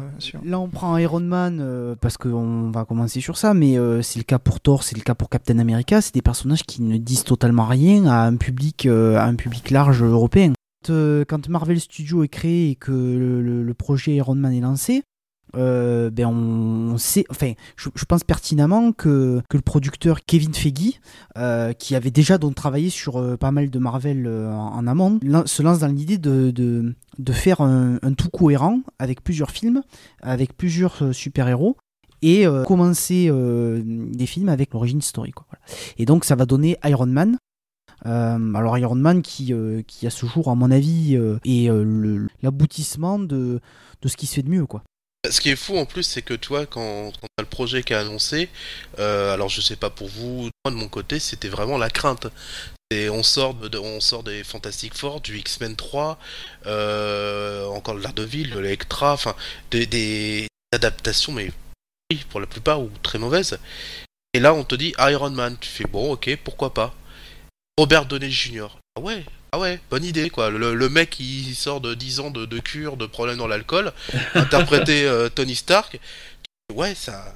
Là, tu te dis, pourquoi pas. Jeff Bridges en méchant. Ouais, excellent quoi. Un mec que tu kiffes. Et là, tu vois les premières photos. Voilà, et tu vois les premières photos de production. Et tu vois Robert Downey Jr., Tony Stark. Et tu dis, ouais, il y a vraiment quelque chose, ils sont touchés. Et tu vois la première bande-annonce, la première présentation de Comic-Con. Là, t'as l'hurlement, quoi. Tu te dis, ça y est, ils ont trouvé quelque chose, quoi. Ils ont trouvé la patte. Et c'est vrai que pour moi, après, tous ces petites choses qui sont venues petit à petit, ça m'a fait qu'au lieu d'être craintif à l'idée d'une adaptation d'Iron Man, font que je suis beaucoup plus partant. Et quand je le vois au cinéma, bah, je ressors et je fais putain, j'ai la patate, j'ai vu un film qui a certes des défauts, et un film de super tel que j'aimerais en voir plus souvent. Et moi, ça a été un pied assez fort de voir les différents types d'armure, de voir Downey Jr. qui fait un Stark, alors qui fait son propre Stark en plus, qui joue pas, qui est voilà une nouvelle version d'un Tony Stark un peu différente de celle qu'on peut connaître ou celle qu'on a vu dans les comics. Et puis les armures quoi, et puis l'évolution, Jeff Bridges à côté, enfin c'est et puis les petites touches dans le film, tu vois un moment tu vois les anneaux du mandarin, tu vois cette idée. C'est bizarre. Et puis, alors, Downey Jr. qui te regarde la foule qui fait OK, I'm Iron Man. Moi, je me dis, ça fait plaisir de voir un mec qui assume, enfin, un film qui assume le fait d'être un film de super-héros. J'assume, je suis Iron Man, quoi. Moi qui. Alors, mais c'est parce que Stark est différent des autres personnages, parce que lui, il a pas d'identité secrète. Ouais, mais ça fait plaisir, ça fait quand même plaisir, parce que. Ouais. Alors, sans raconter ma vie, et peut-être que je vais outrer des gens, mais moi, les Batman de Nolan, je les supporte pas. Nolan n'assume pas le fait de faire un film de Batman. N'assume pas le fait de vouloir faire du super-héros. Et c'est vrai que Iron Man, ça m'a un peu vengé de me dire, voilà quelqu'un qui est heureux, qui assume de dire, voilà, on fait du super-héros. Et puis alors après, tu as la cerise sur le gâteau, fin du générique, là d'un coup tu vois Samuel Jackson, Nick Fury, et voilà, on veut vous intégrer au projet Avenger. Et tu qui est pas au courant, parce que pour le coup j'étais pas trop au courant de l'affaire, je suis sur le cul quoi, totalement. Ouais. Non mais c'est clair qu'ils ont bien pensé le truc, hein, Ouais. le Shield et de se dire que bon ben maintenant Marvel Studios va faire des films et vous allez avoir un fil rouge. Voilà. Le fil rouge, c'est le Shield, ça peut être à travers même l'utilisation comme ça dans le Hulk de Le Terrier, quoi. Même l'utilisation, oui, justement, ouais. Oui, très très important. Ouais. En cliffhanger, à la fin de Hulk, tu as une apparition de Tony Stark et tu sais que bon ben il va y avoir voilà. Avec le Colonel Stryker, ouais. Exactement. Alors le Hulk de Le Terrier, il est pas mal, c'est pas le méga film, mais disons qu'il était quand même bien mieux que la version de Ang Lee qui était insupportable, quoi. Alors moi je l'adore la version de Ang Lee, vraiment. Je trouve que les deux ont des côtés très positifs, mais sont très très différents l'un de l'autre, quoi. Voilà.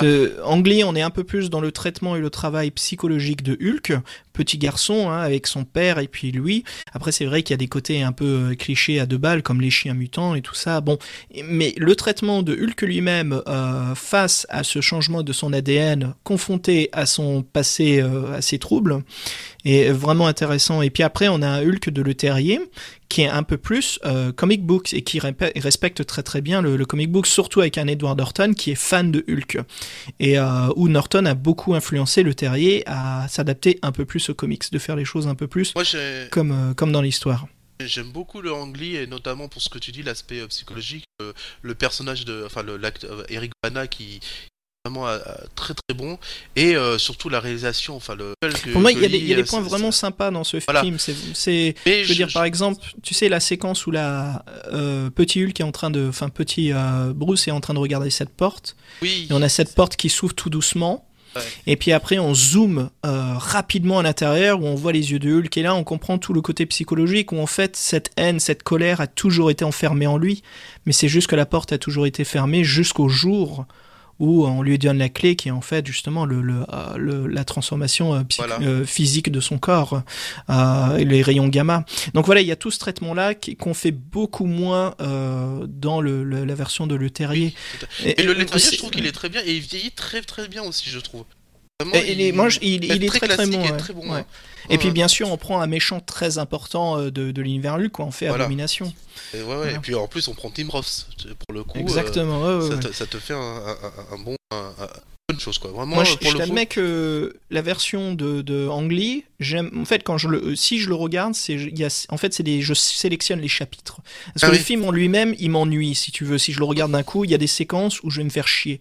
Donc j'aime bien regarder certaines séquences, surtout ceux qu'on vient de discuter ensemble, là, qui sont plus sur le traitement du personnage de Bruce Banner. Et par contre, la version de Le Terrier, ça me dérange pas de la mater du début jusqu'à la fin, parce que c'est un bon popcorn, c'est un bon action movie. On s'éclate du début jusqu'à la fin.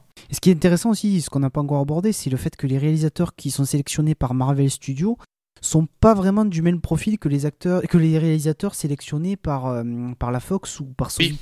C'est-à-dire que là, on a plus affaire à des réalisateurs qu'on pourrait considérer comme des yes man, c'est-à-dire des mecs qui acceptent de tourner peu importe les conditions, quoi.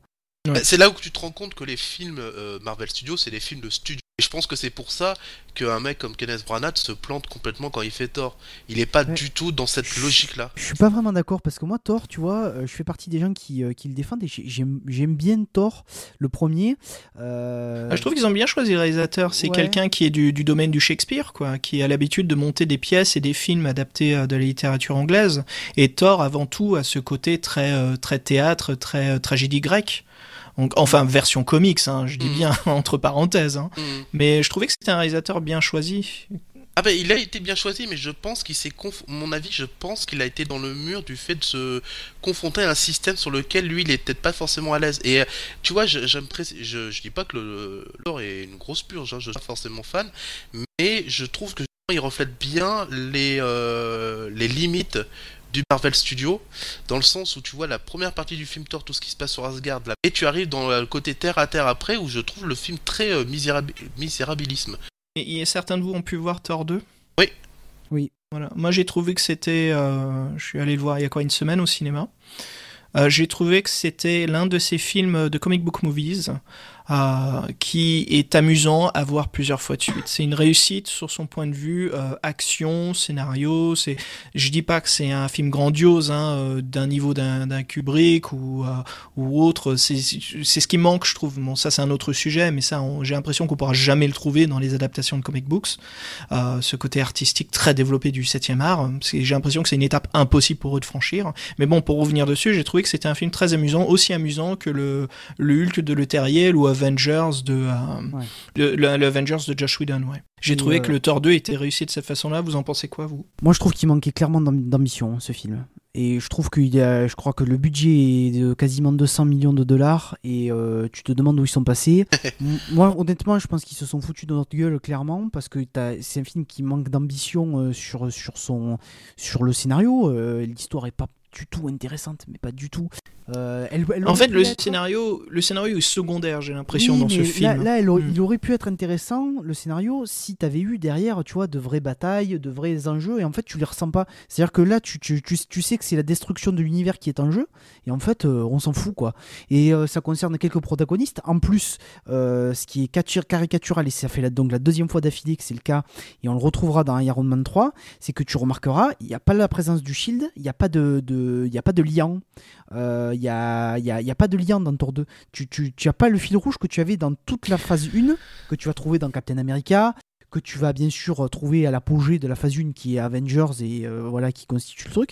Et dans ce Thor 2 et Iron Man 3 c'est pareil, c'est un film qui est très centré sur le personnage principal, mais qui a pas l'envergure du comics Marvel que toi tu peux attendre au cinéma. Voilà. Moi je trouve que tous les adaptations Marvel, comme ce que je disais plus tôt, justement, tous ces comic book movies, à part un qui fait à l'exception, je trouve qu'il est pour moi c'est le meilleur. C'est l'adaptation qui est crème de la crème, point de vue artistique, réalisation, jeu d'acteur, production, c'est The Dark Knight de Nolan. Même si c'est un genre différent, pour moi, ça reste le genre de l'adaptation du comic books. Tous les autres, je trouve que les films n'arrivent pas à atteindre un côté artistique qui est justement sa mise en scène mature, son côté où on crée un film qui peut plaire à tout le monde, qui est pas commercial, qui n'a pas ce côté où on veut faire du chiffre, on fait de la vente, on met exactement ce qu'il faut. Donc un beat d'action toutes les 15 minutes, tous ces clichés classiques de l'écriture. Pour moi, il y a juste Dark Knight qui se différencie. Tous les autres, tous ensemble, même il y en a qui sortent du lot, qui sont mieux que l'un, mieux que l'autre, moins bons, je veux dire Avengers, Daredevil, mais ils n'arrivent pas à accéder à cette échelle de qualité. On est toujours dans ce genre-là, on y reste, qui n'est pas un genre excellent. Je veux dire, même si, oui, le premier Iron Man, c'est un très beau film, il est amusant, mais ça reste quand même, très beau, j'exagère, c'est un bon film, c'est un très bon film amusant. On reste dans le film de divertissement, ça, je pense qu'on est tout à fait d'accord pour dire qu'à part quelques films comme le Dark Knight que tu cites, moi je suis d'accord, mais je comprends tout. Ouais, et j'ai l'impression que certains réals veulent sortir justement, comme tu dis, du genre divertissement, et ils poussent, et en fait on sent qu'ils se rentrent, et enfin ils rentrent dans ce mur invisible, et ils se cassent la gueule, quoi. J'ai pas l'impression que pour les films de Marvel Studios qu'on ait ça. Je pense vraiment qu'on reste dans le film de divertissement. Moi, je trouve que Avengers se limite, quoi. Je trouve qu'Avengers se limite vraiment. Mais là, pour le coup, on est justement, on arrive dans le truc de personne. C'est-à-dire que, tu vois, un mec comme Jon Favreau, il va faire son truc, voilà, point barre. Le Terrier, pareil. Branagh, pour le coup, justement, il se plante ça.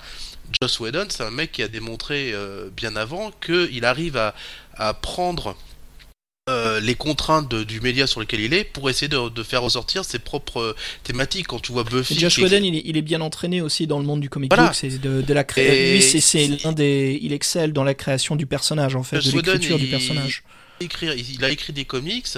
Et il a écrit pendant 7 ans, il a produit pendant 7 ans Buffy, produire une série, showrunner une série qui en plus était à l'époque, c'était sur c'est pas simple de pouvoir diffuser, showrunner une série sur laquelle tu veux balancer tout ce que tu as ressenti. Donc pour le coup, sur Avenger, il arrive à jouer de ça, mais comme tu dis, ouais, il peut être limité par le fait que c'est Marvel Studios qui est aux commandes. Et Marvel Studios a du mal à lâcher les rênes et à filer des trucs à des mecs, ou qu'on pourrait dire comme pour toi Christopher Nolan, pour moi ce serait des mecs comme Sam Raimi, des choses comme ça, tu vois.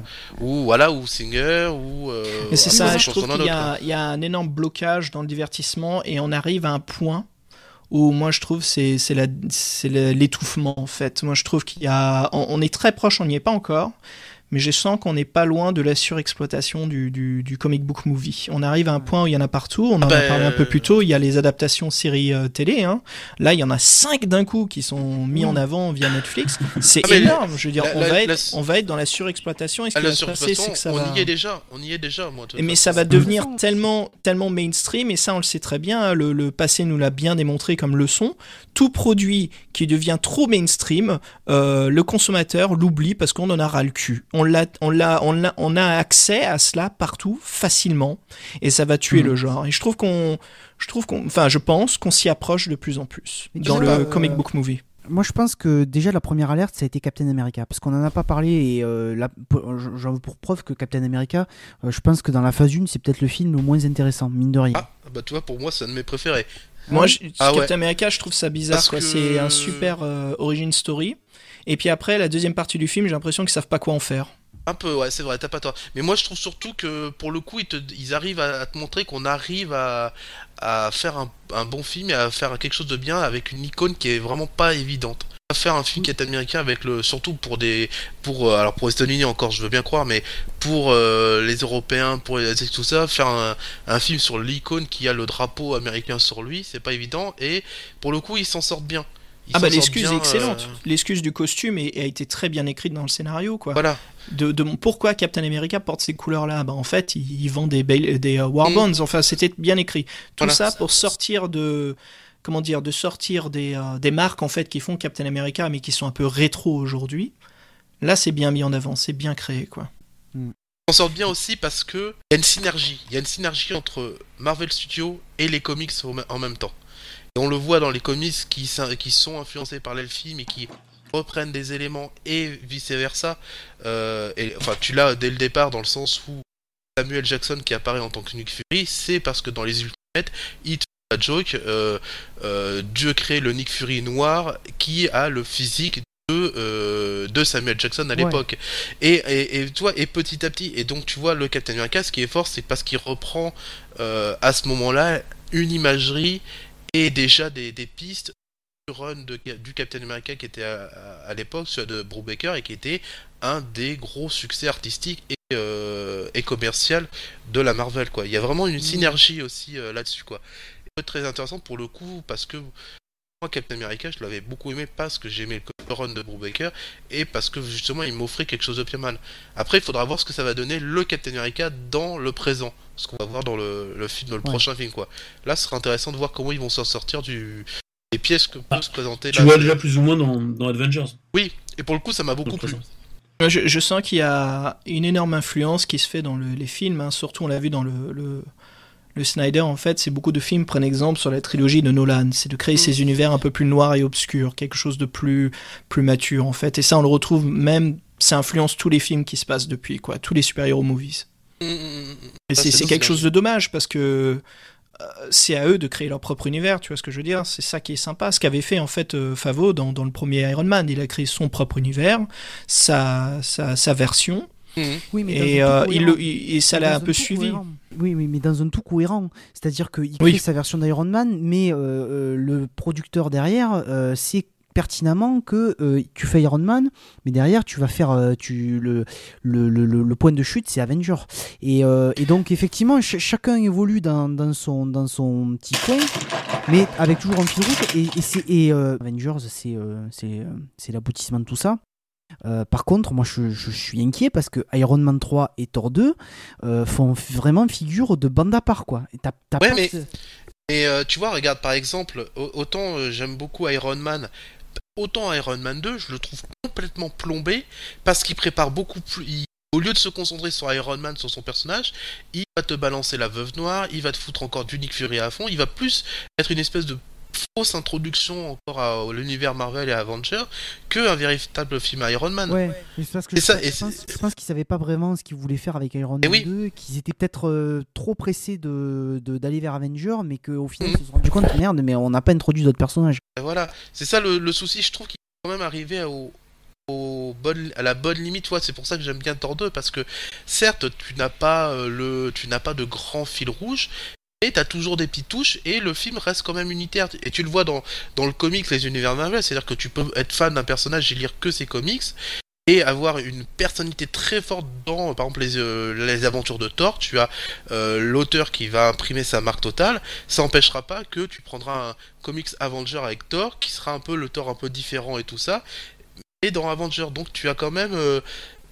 j'apprécie dans le Thor 2, c'est le fait d'avoir les aventures de Thor, avec des petites mentions, tu vois, l'apparition d'un personnage qu'on a vu dans les Avengers, et tout ça, qui apparaît comme ça au détour d'une petite scénette, ça fait plaisir, boum, mais on reste sur Thor, mais on sait que c'est quand même le même univers.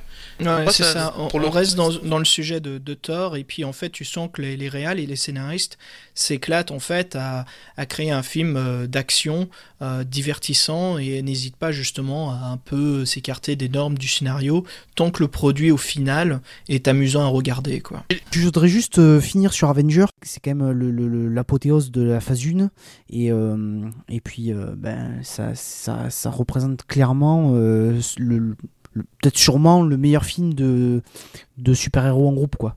Qu'est-ce que t'en as pensé, toi, Belasco ? De toute façon, on n'a pas plein d'exemples, en fait. Je veux dire, au niveau moderne.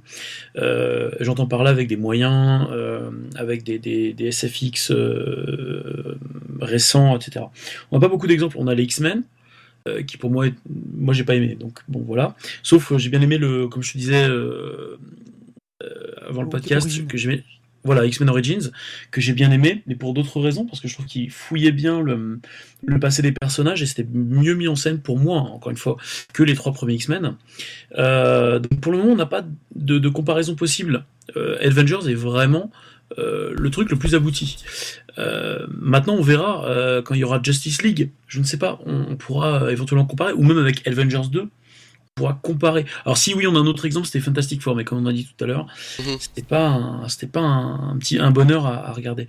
Donc t'as voilà. Au-delà de l'adaptation de comics, tu as un exemple aussi, c'est le Incredible, quoi, de Pixar, qui est vraiment le film les grands films de super-héros hors adaptation de comics. Je sais pas, après moi je suis pas fan de films d'animation américains, donc je suis fan d'animation japonaise mais pas américaine. Ah ouais, mais alors là, pour le coup, si t'as envie de voir un truc super-héros dans l'animation, ce Pixar-là est quand même assez grandiose, quoi. Ça m'a fait beaucoup penser aussi des retours positifs. Ah ouais, hésite pas un jour si t'as l'occasion, je te le conseille fortement.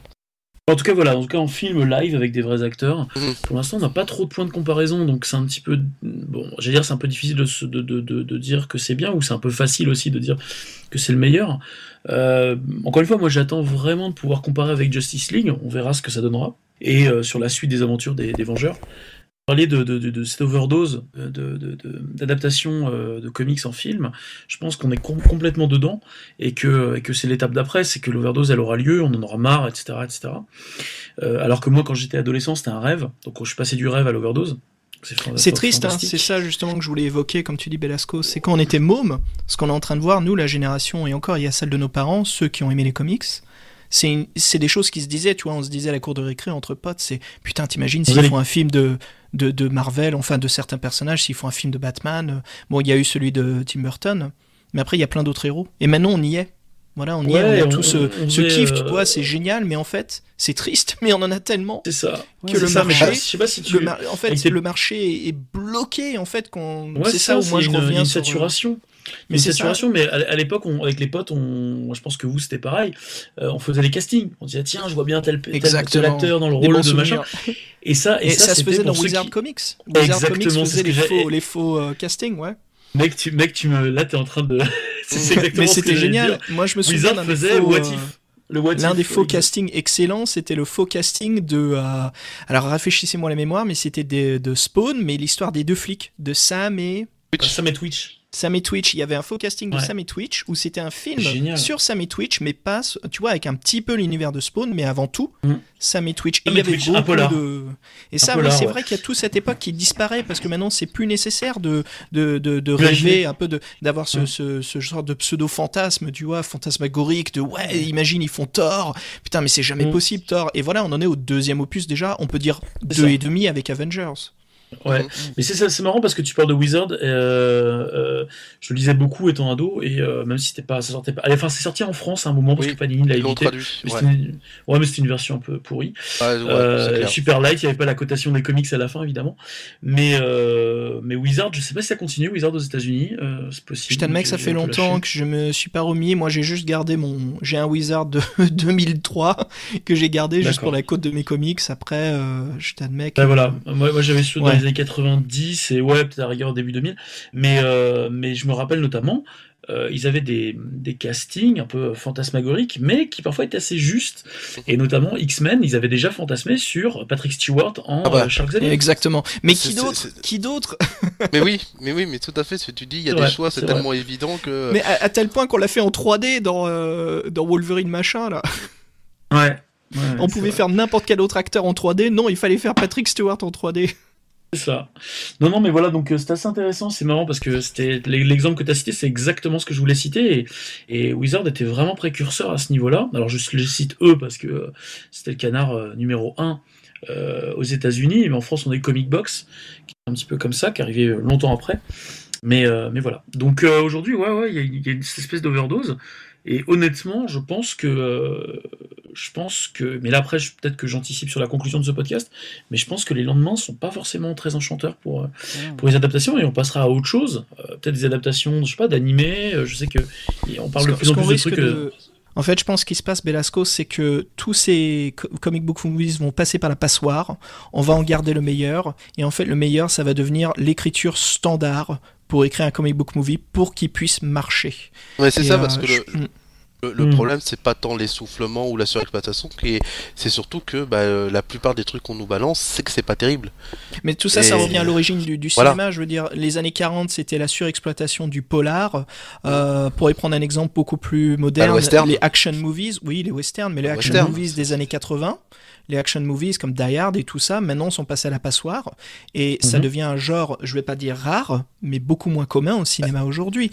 Tout passe à la passoire, et puis ça devient une règle spécifique pour en faire les films. Pour en terminer avec l'overdose des comics au cinéma, c'est vrai que là, dans les 5 années à venir, le calendrier est quand même déjà bien plein, ne serait-ce que pour Marvel. Hein. Donc va arriver Captain America 2, Avengers 2, ensuite on va avoir droit à Ant-Man, Guardian of the Galaxy, éventuellement un Hulk, Doctor Strange, Black Panther, Deadpool, Captain America 3, Thor 3, Avengers 3.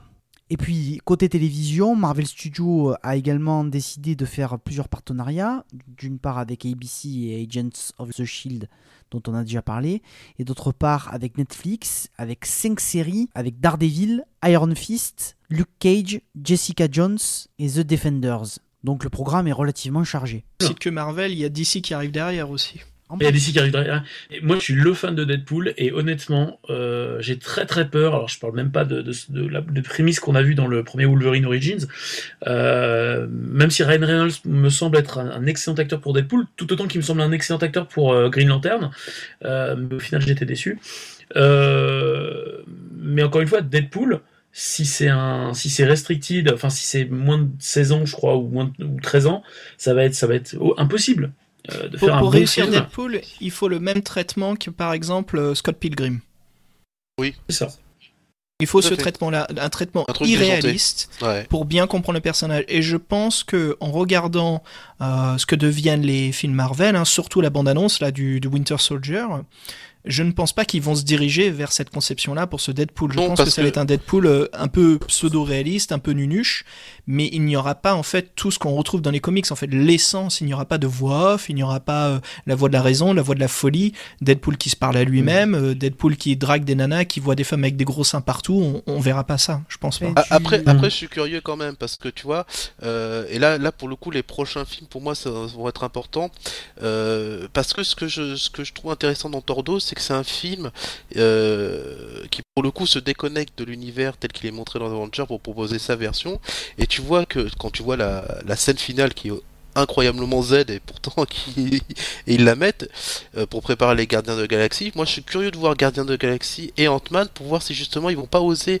faire des films annexes et complètement dans leur univers, quitte à les utiliser un petit peu après pour des films vraiment crossover event pour Avengers, mais pourquoi pas vraiment des trucs particuliers, des satellites. Et là s'ils arrivent à faire Gardiens de la Galaxie un space opéra tel qu'on a dans le comics, ou Ant-Man une espèce de comédie telle que Wright peut les faire, eh ben tu te dis pourquoi pas un Deadpool quoi. Mais ça il faudra voir quoi. Mais je pense que le Deadpool justement n'a pas ce traitement des comics de la folie, il aura un traitement plus comme l'Ant-Man. Mais attention parce que c'est vrai que bon, Ant-Man, la réalisation, c'est clair que Edgar Wright, à mon avis ça va tabasser, c'est sûr. Maintenant, pour Deadpool, faut voir que Tim Miller, c'est un mec qui a travaillé avec Edgar Wright sur Scott Pilgrim, justement. Donc, exactement, avis, ça peut quand même être intéressant, voilà. C'est pour ça que j'ai évoqué Scott Pilgrim, justement, je trouve qu'il faut se concentrer là-dessus, et je pense que Deadpool, ça peut être une excellente comédie, si elle s'inspire complètement de ce qu'on voit dans les comics. Mais ça veut dire que ça doit être le film qui n'est pas dans la lignée des Marvel, il faut bien le démontrer ça, et je pense que le moyen le plus amusant, c'est de Deadpool qui flirte avec la mort, qui représentait une sorte de sexy bimbo, mais qui en fait est juste un tas d'os, quoi, derrière une cape. Il faut vraiment aller dans l'idiotie du comics, il faut même en fait devenir une moquerie du comic book adaptation, au point où tu vois, il faut qu'il y ait Hugh Jackman qui joue Wolverine dans ce film. Et il faut que justement Jackman, et tu vois, on peut s'amuser dessus, alors je fantasme un petit peu, mais Hugh Jackman c'est un excellent chanteur, qui a fait ses preuves dans des comédies musicales. Moi j'ai envie de voir un Deadpool qui imagine Wolverine en train de chanter de l'opéra. Tu vois, je veux dire... Non mais, et donc qui ait confiance d'être dans un film. Exactement, oui. Ils sont conscients qu'ils font une débilité. Ça peut être drôle, hein. Ça peut être excellent. Drôle, hein. Deadpool qui s'adresse aux spectateurs. Exactement, et qui parle à la caméra, mais ça il faut qu'il franchisse le 4e mur. De toute façon c'est simple, hein. Tu confies Deadpool, alors pour un film que j'aime pas, mais pour le coup tu vois, tu prends Matthew Vaughn, le mec qui fait Kick-Ass, tu fais Deadpool quoi. Pour le coup il serait, il a le recul, il a l'idée, il a l'imagerie pour pouvoir le faire quoi. Je pense. Et pourtant j'aime pas du tout Kick-Ass, hein, que ce soit comics et film. Mais pour le coup, c'est intéressant. Deadpool le mérite, hein, et ce serait bien que, encore une fois, qu'il regarde la caméra, qu'il fasse des private jokes aux spectateurs. Mais c'est ça, en fait, Deadpool peut franchir cette barrière de, comme on est en train d'en parler, de la surexploitation. Deadpool peut montrer et jouer sur le fait de la surexploitation du comic book movies, de s'en moquer, d'être une parodie de son genre. Et je crois que c'est là où Deadpool peut se rendre unique et différent de tout le reste.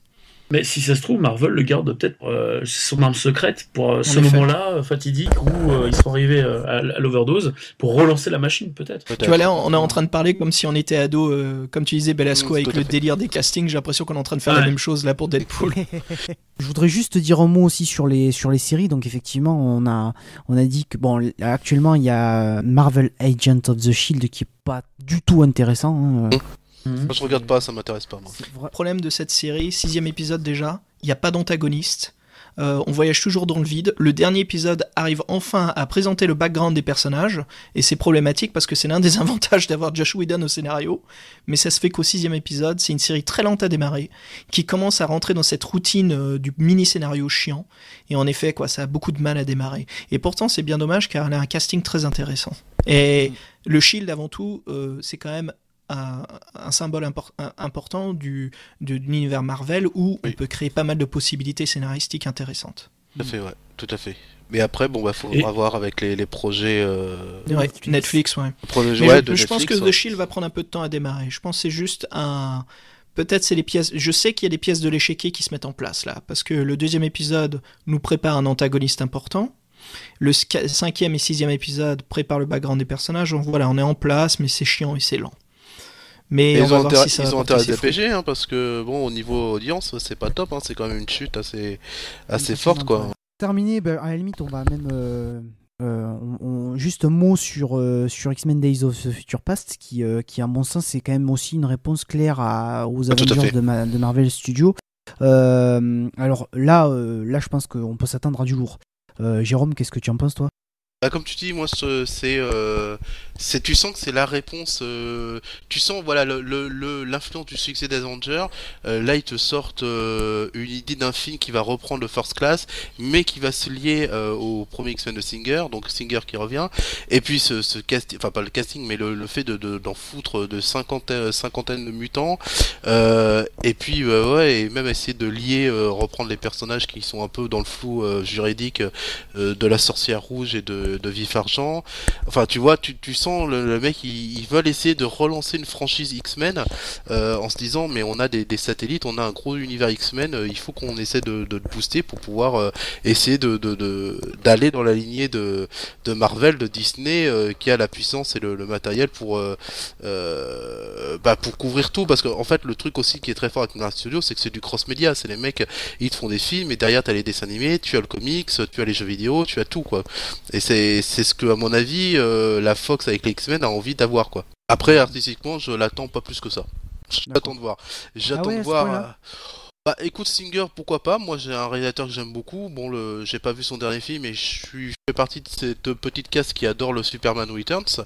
J'aime bien le X-Men 1 et 2, mais voilà, après, faut voir ce que ça va faire. Bon, le fait de reprendre un des arcs mythiques Day of Future Past, c'est très excitant.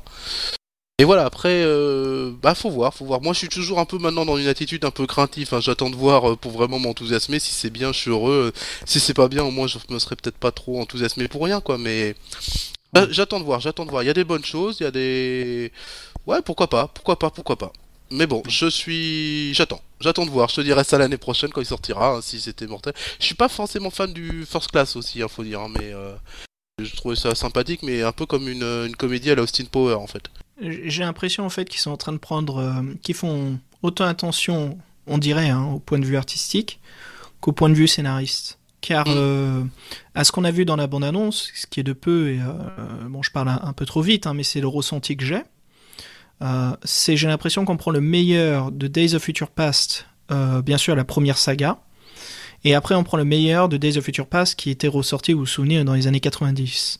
On prend les personnages les plus emblématiques, donc on prend de la version de Days of Future Past des années 90 Bishop, les Sentinelles.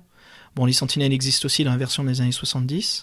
Mais après, on reprend l'ambiance des 70s, justement, de la première saga de Days Future Past, où on a tout ce style et cette ambiance, cette génération, en fait, du passé qui va beaucoup jouer, en fait, entre les personnages. Voilà. Et je trouve que ça, c'est...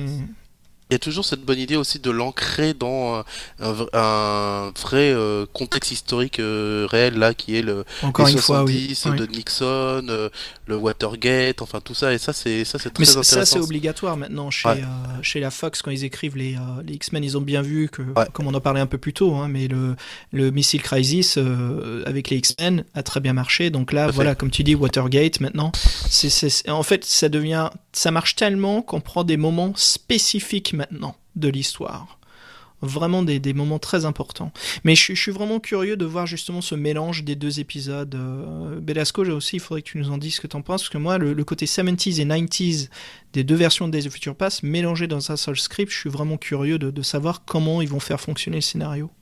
Ouais, parce que normalement, a priori, ça fonctionne pas du tout, puisque ça matche pas, quoi. C'est pas du tout le même propos, le même univers. Enfin, la même façon de fonctionner, quoi. C'est Kitty n'est pas envoyé dans le passé par Magneto et Bishop n'est pas envoyé dans le passé par Four. Je veux dire, il y a ça, et puis aussi au niveau du casting, Bishop, je suis désolé, j'ai rien contre Marcy, mais moi je voyais plus un mec un peu baraque et badass. Ça c'est le public américain. Ici, on adore ça, quoi. Tu vois ce que je veux dire?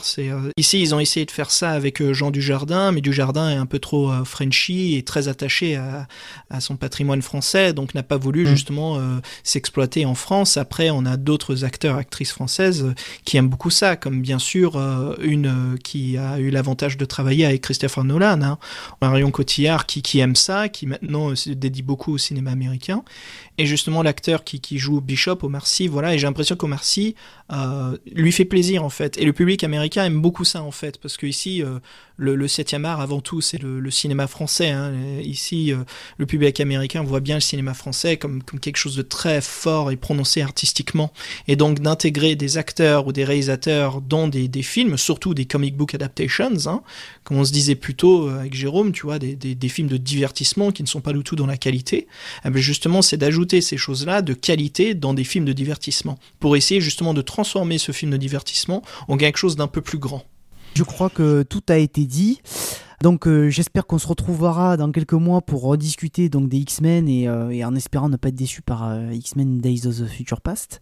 J'espère, moi, en tout cas. Merci Jérôme, merci Belasco. Merci à vous. Accompagné sur, merci de m'avoir invité. Ouais, merci à vous, pour l'invitation, c'était vraiment sympa. Tu vois, ça nous fait plaisir et j'espère que vous aussi, ça vous a fait plaisir. On a vraiment un sujet inépuisable, je pense. J'en profite juste, perso, je fais juste ma promo vite fait. Tous les mois, n'hésitez pas, si vous aimez le jeu vidéo, le rétro, le podcast mo5.com est disponible sur iTunes et surtout sur iTunes après le reste. Sur les plateformes FreePod. Voilà, si vous aimez le rétro gaming et le jeu vidéo en général. Donc, Jérôme, on se retrouve également sur le Daily Mars. Voilà, le Daily Mars, tous les vendredis, donc 2 à 3 chroniques de comics qui viennent de sortir, ou alors des trucs qui me font plaisir. Là, pour les prochains à venir, je crois on va tester ce qui vient de sortir, l'Omnibus Earth X et Crossed de Carcenis, et puis voilà, des choses à faire. Et puis là, le week-end prochain, c'est le Paris Comics Expo. Où on va être présent là pour aller voir un peu toutes les conférences, les dessinateurs qui arrivent, les acteurs, parce qu'on a William B. Davis, Sid Haig qui seront là, enfin voilà, ça va être vraiment pas mal, on va être présent, essayer de pouvoir un peu choper des interviews, des news, des choses comme ça, voir les éditeurs, enfin voilà, un peu tout ça quoi. Et puis toi aussi Xavier, tu bosses en ce moment sur d'autres podcasts ?